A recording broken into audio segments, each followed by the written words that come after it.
മാന്യ പ്രേക്ഷകർക്കും ന്യൂസ് ബിയുടെ സ്റ്റോറിയിലേക്ക് സ്വാഗതം.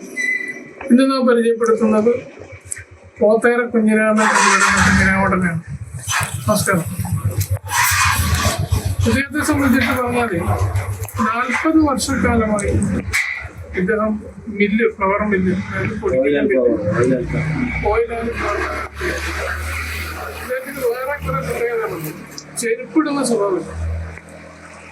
പിന്നെ എന്താ അതിനായിട്ട് അതിൻ്റെ ഒരു പ്രത്യേകത? ചെരുപ്പ് വെച്ചാൽ പല അമ്പലങ്ങളിൽ പോകുമ്പോൾ ചെരുപ്പിടും, വീട്ടിൽ പോകുമ്പോൾ ചെരുപ്പിടും. ഞാനിവിടുന്ന് പുറത്തിറങ്ങിയ പാട് ചെരുപ്പിടാൻ കഴിയാം. വീട്ടിൽ പോയി പെട്ടെന്ന് ചാടിപ്പോയിട്ട് ഉരുളിയിടുന്നത് എനിക്ക് ഇഷ്ടമല്ല. ഈ ബസ്സിൽ യാത്ര ചെയ്യുമ്പോൾ മറ്റടുത്ത് ചവിട്ട് പിടിക്കുകയും അത് ഇഷ്ടമല്ല. പിന്നെ അതോടൊപ്പം സാമ്പത്തികമായിട്ട് നല്ല നിലനിൽക്കെ പക്ഷേ ഇഷ്ട ഹോബി മീൻപിടുത്താണ്. അടുത്ത പുഴയും മീൻപിടുത്താണ് ഇഷ്ടമാണ്. കൃഷി, വാഴക്കൃഷി. അതിന്റെ ഇടയിലാണ് ഇത് വാഴക്കൃഷി. ഇപ്പം വാഴക്കൃഷിയുണ്ട്. ഇതിന്റെ പണിയെല്ലാം സ്വന്തമാണല്ലോ. അത് പണിക്കാളാക്കി പ്രായം അനുവദിക്കാത്തതുകൊണ്ടല്ലോ. പണി പണ്ടേ എടുക്കുന്നത്, എടുക്കുന്ന വരില്ല. മെക്കാനിസമാണ്. സ്വന്തം മില്ലിലേക്ക് ഇതൊക്കെ സ്വന്തമാക്കിയിട്ട് അപ്പൊ ഈ മില്ലിന് തകരാറുകൾ വന്നു കഴിഞ്ഞാലും അത് അന്നേരം ശരിയാക്കും. പുതിയ മെഷീനുകൾ വല്ലതും പുതിയ മെഷീൻ അത് കോഴിനെ വിരിക്കുന്നത് വലിയ സംഭവമല്ല. ഈ പ്രായത്തില് നിങ്ങള് കോഴിനെ പിരിയുന്ന മെഷീൻ ഉണ്ടാക്കുന്നതൊക്കെ പറഞ്ഞു കഴിഞ്ഞാൽ അപ്പം ഒരു സകലകലാവല്ലഭൻ ഞാൻ സമ്മതിക്കില്ല. അല്ല, നമുക്ക് അങ്ങനെയല്ലേ പറയാം. കാരണം അതില് വേറൊരു പ്രശ്നമുണ്ട്. പ്രായമൊരു ഘടകമാണ്. പണിയെടുക്കാത്ത ഒരു കാലഘട്ടത്തിലാണ് ഭക്ഷണങ്ങൾ ചെയ്യുന്നത്. അപ്പൊ അതൊരു ഘടകം തന്നെ.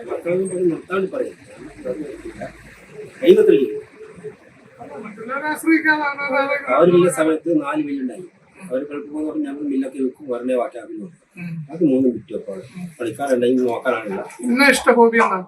ഹോബി മീൻപിടുത്തം തന്നെയാണ്. മീൻ പിടിക്കാൻ പോകുമ്പോൾ വഴിയിൽ അതിന് ഇടക്കിടക്ക് സമയം കിട്ടും. അത്രേ ഉള്ളൂ. വലയുണ്ട്, ചൂണ്ടയുണ്ട്, എല്ലാം ഉണ്ട്. പിന്നെ മുമ്പേ പാണ്ടി കടത്തിലായിരുന്നു കൊല്ലാട്ടപ്പുഴയിൽ. കേട്ടിട്ടുണ്ട്, പറയുന്നത് കേട്ടിട്ടുണ്ട്. നിങ്ങള് ശരിക്കും പറഞ്ഞാൽ കൊല്ലാട്ടപ്പുഴയിൽ ജനിച്ചു പാണ്ടി കടത്താൻ വലിയ ഹോബിയാണ്.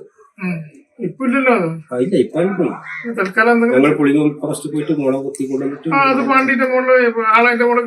അങ്ങനെ ഭയങ്കര പടി. ചാന്താട്ടോലിന്നാ കൊത്തല്. അത് വളരെ വീതി കുറഞ്ഞ സ്ഥലമാണ്. തിരിഞ്ഞു പോയത് പ്രത്യേകിച്ച് പരിചയം വേണം മുളക് കൊണ്ടാൻ പറ്റും. അവിടെ 5 രൂപ കൊടുക്കുന്നുണ്ട് മുളക്ക് കുറ്റിപ്പാസ്. ഇടിത്തമ്മ വലിയ പൈസയാവും. ഇന്ന് കുട്ടികളൊക്കെ കടക്കലയിലേക്കൂടെ വയക്കൽ സ്കൂളിൽ വേണ്ടെങ്കിൽ എല്ലാ കുട്ടികളും നല്ല രീതിയിലേക്കൂടെയാണ്. അന്നെത്ര പൈസ വാങ്ങുമായിരുന്നു ഒരു കുട്ടിക്ക്? അത് 10 രൂപ കൊടുത്താൽ ഒരു കൊല്ലത്തേക്കായി. അങ്ങനെയുള്ളൂ. 30 നാളിന് 300 രൂപ കൊടുത്താലും പാണ്ടിയുടെ പൈസ അങ്ങനെ കിട്ടും. അത് കൊടുക്കുകയും ചെയ്യില്ല, കുറച്ചൊക്കെ കൊടുക്കും. പിന്നെ സ്ഥിരം റേഷൻ കടത്തുന്നുണ്ടായി.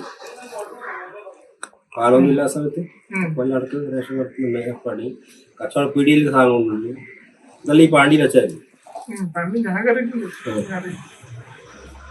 അപ്പൊ ശരിക്കും പറഞ്ഞാ ഒരു എന്താണ്, പുരോഗതി ഇല്ലാത്തൊരു കാലഘട്ടത്തിൽ നിന്ന് പുരോഗതിയുള്ള കാലഘട്ടത്തിലേക്ക് നടന്നു വന്നൊരു വ്യക്തിയാണ് വിജയനോട്ടർ എന്ന് പറയാം, അല്ലേ?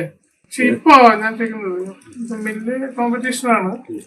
ഈ കറണ്ട് ബില്ലും ഒന്നും നഷ്ടമൊന്നുമില്ല. നല്ല 100 രൂപ കിട്ടാൻ 100 രൂപ ലാഭമാണ്. ഞാൻ കുറഞ്ഞ ദിവസം 1000 രൂപയുടെ പണി കൊടുക്കും. കുറഞ്ഞത് കഴിഞ്ഞാലുമ്പോ നല്ല പണിയായിരുന്നു. 2-2.5 ഒപ്പരാട്ടായിരുന്നു. അപ്പൊ അത് തേങ്ങ ഇല്ല. വെളുപ്പിന് കൊടുക്കാത്തൊരു പൈസ ഇല്ല. തേങ്ങ കിട്ടാനില്ല. യഥാർത്ഥ വസ്തുത ശരിക്കും പറഞ്ഞു കഴിഞ്ഞാല് എപ്പം